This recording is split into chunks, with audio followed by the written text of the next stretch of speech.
Stay there and don't move. Oh, hello. Hello, boys and girls. Uncle Bumble's a bit disposed at the moment, so I thought I'd come and join you for Halloween.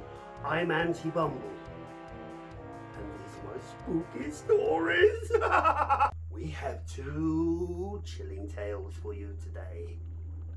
One of them is mild, the other one is scary. So are you ready to hear the first one?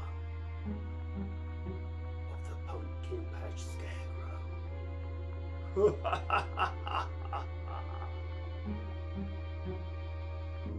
little while ago, on All Hallows Eve, a young boy called Billy, who lived with his grandparents, had a bit of a trying experience.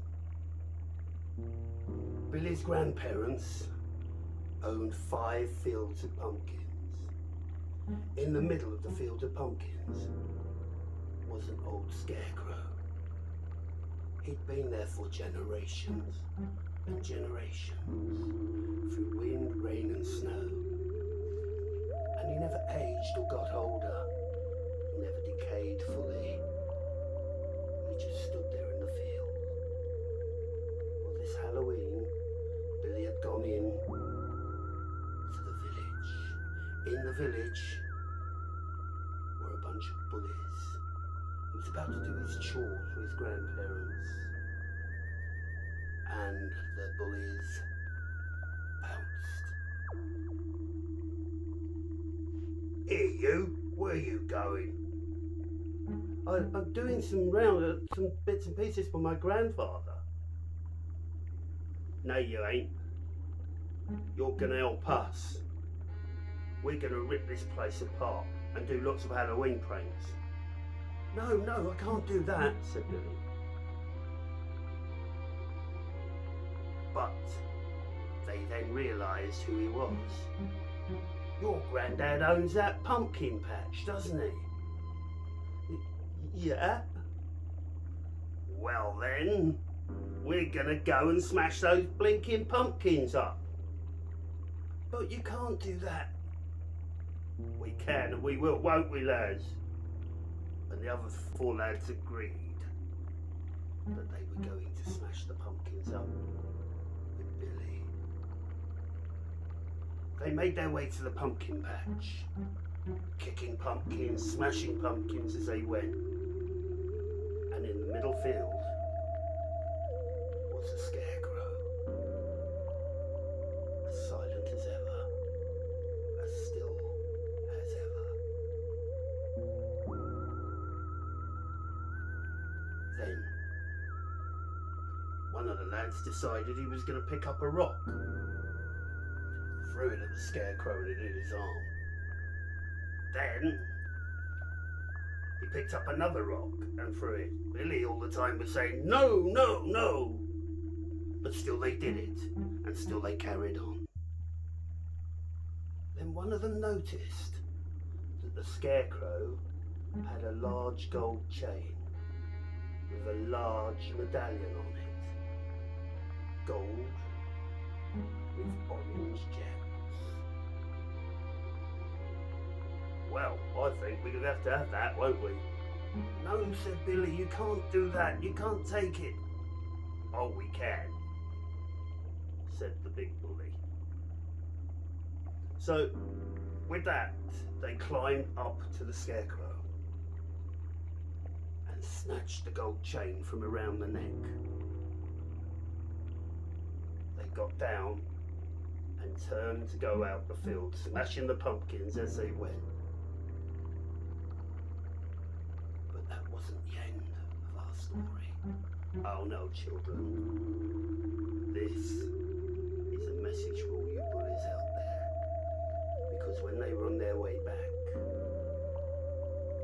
our 4 bullies were going through the fields.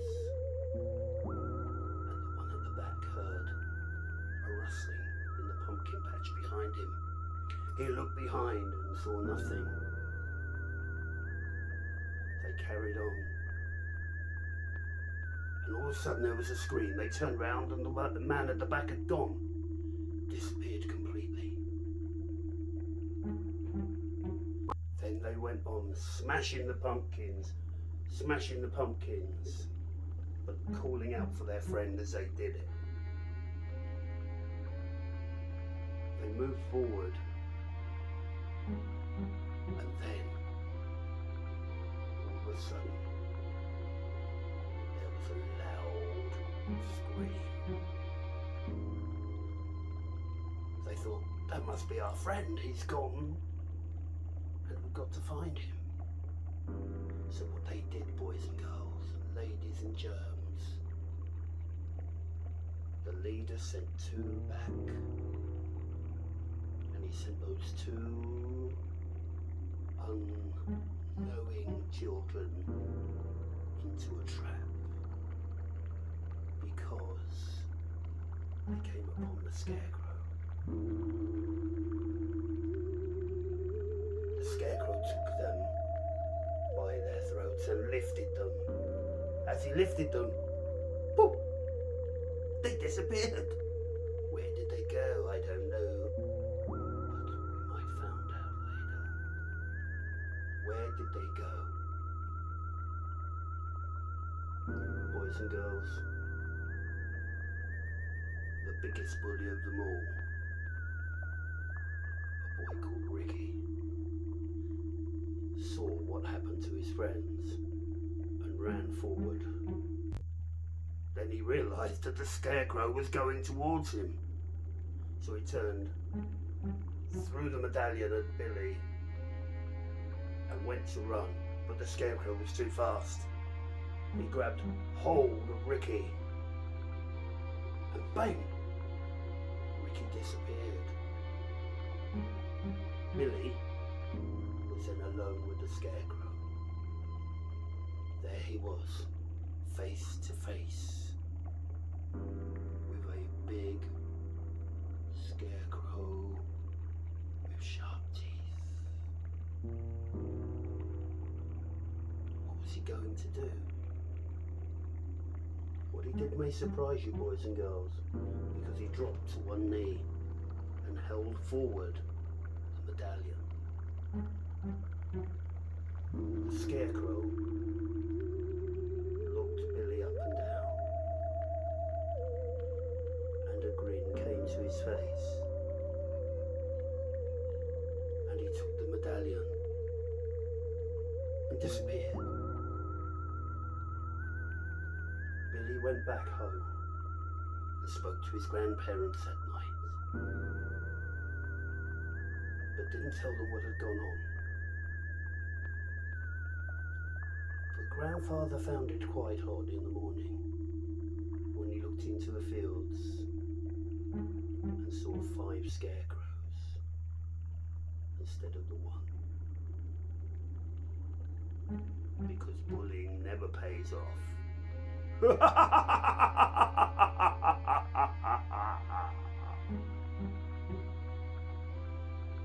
Now, boys and girls, for part 2 of our stories. This one is a little bit more scarier.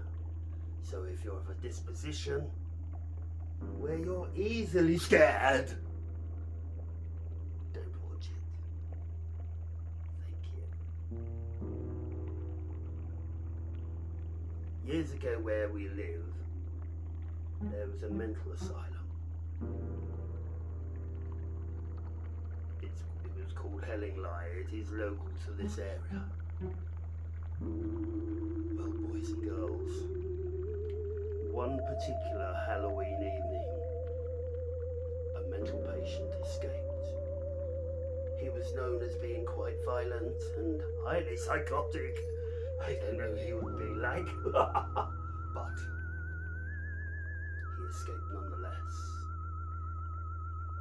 and roamed the countryside. That evening, going through the lanes were Paul and Janet in his little car. All of a sudden, the engine stopped. They'd run out of fuel. They were miles from the nearest station. What did they do? What did they do? Paul said to Janet, I'm going to go out and I'm going to get some petrol. You can come with me if you like, but I think it might be safer if you stay there. Janet knew what to do. She said, I'll stay here. Make sure you lock the doors and don't let anybody in. Okay, she said. And with that, he closed the door and went. About 20 minutes later, she was sitting in the car. The wind had got up and she could hear the trees creaking through the glass. All of a sudden, there was a bang on the roof.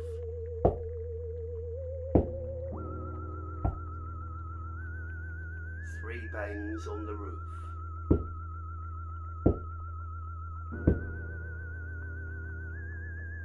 She was getting scared now. She turned the headlights on to see if there was anything out there. But she couldn't see anything. All of a sudden, sirens started blaring. She could see in the rearview mirror there was a police car coming one way, and in front of her a police car coming the other way. The police captain got out of the car, and through his microphone he said, "Get out of the car and walk towards us, and don't look back." Janet didn't have to be told twice. She opened the car door and started to run to the back where they were. But the silly girl turned and looked to the bonnet of the car, and there on top of the car was a maniac with her boyfriend's head going.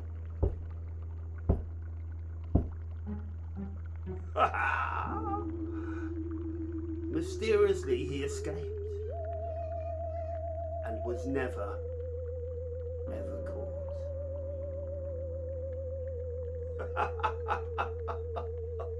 I hope you enjoyed our little scare store, and I will see you soon.